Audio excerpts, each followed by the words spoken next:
ᱱᱚᱠᱟ Santali news channel ᱯᱟᱦᱴᱟ ᱠᱷᱚᱱ ᱥᱟᱱᱟᱢ ᱠᱚ ᱥᱟᱹᱜᱩᱱ ᱡᱚᱦᱟर। आसाम रेन स्टूडेंट यूनियन को आर हों सरकार विरोध रे आंदोलन को एहब केदा एनते इलेक्शन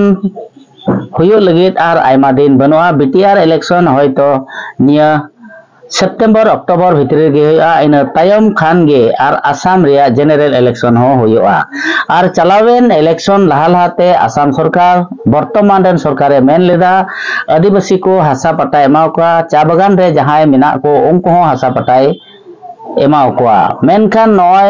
मने बछर कुलुग कना ना आसाम रेन आदिवासी से चा श्रमिक को जहां चा बागान को कमिकान उनको नित हबी हासा पट्टा बाय एम का कोआ आर ओना खातिर तिगी तिहिन ऑल आदिवासी स्टूडेंट एसोसिएशन दो आसाम रिया गोटा जिला गे में धरना कार्यसूची को दहो लेदा उनका डिमांड गे तहे कना एक नंबर डिमांड गे तहे कना आसाम रेन आदिवासी को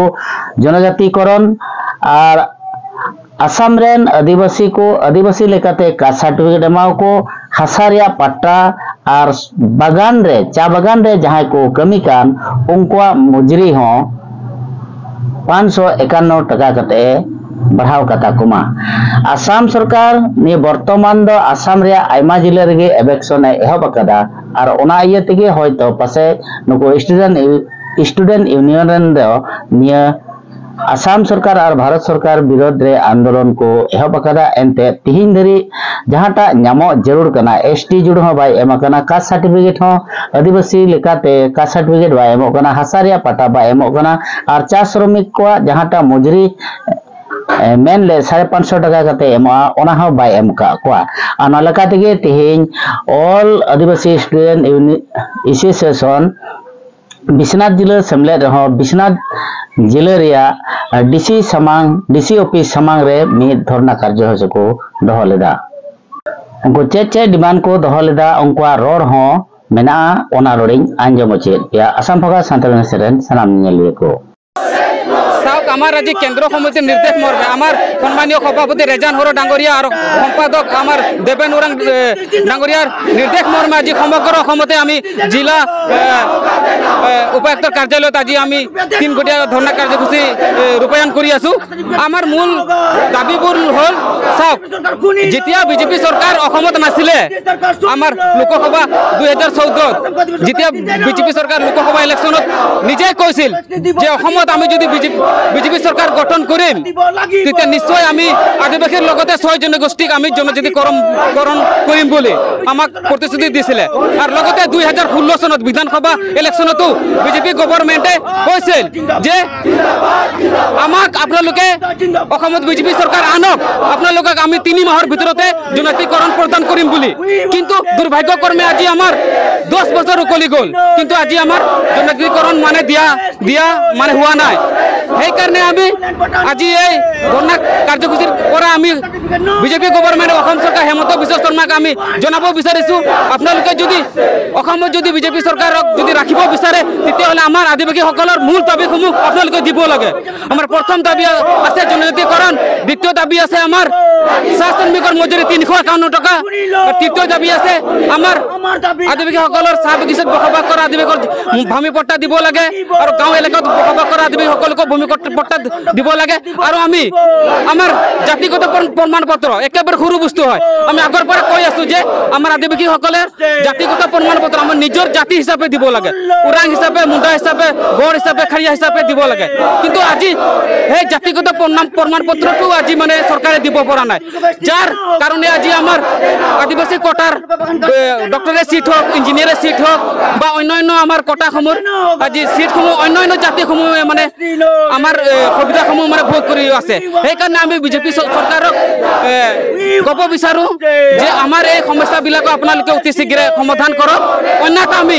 2026 বিধানসভা ইলেকশন আহি আছে আমি কিন্তু চাহ বাগিচা এলেকা আৰু আদিবাসীৰ গাঁও এলেকাত কিন্তু বিজেপি সম্পূৰ্ণৰূপে আমি বিৰোধিতা কৰিম আৰু অসমৰ পৰা যদি আমাক এসটি যদি নেদিয়ে তেতিয়াহ'লে অসমৰ পৰাও বিজেপি চৰকাৰক আমি টালি টপলা বান্ধি পেলাই অসমৰ পৰা খেদিবলৈ আমি আদিবাসী সন্থা আমি প্ৰতিশ্ৰুতিবদ্ধ সেই কাৰণে CMক আমি অনুৰোধ কৰি আছো সন্মানীয় হিমন্ত বিশ্ব শৰ্মাক আমি 2026 আগতে আমাৰ জনজাতিকৰণ মূল সমস্যাটো আমাক দিব লাগে আৰু এতিয়া আমাৰ বৰ্ষাকালীন অধিৱেশন দিল্লীত চলি আছে এই বৰ্ষাকালীন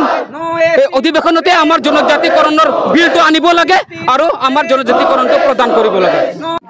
সৰ্বপ্ৰথমে জহাৰ জনাইছো আৰু আমি এতিয়ালৈকে নহয় কিন্তু আমি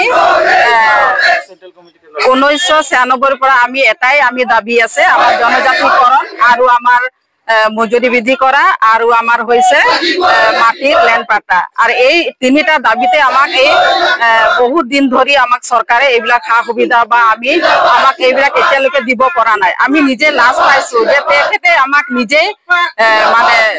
প্ৰলোভন এটা আমাক দি পেলাই ৰাখিছে বুলি আমি নিজকে ভাবো কাৰণ আমি ইমান দিনৰ পৰা এই দাবীসমূহ জনাই আছো চৰকাৰক কিন্তু আমাক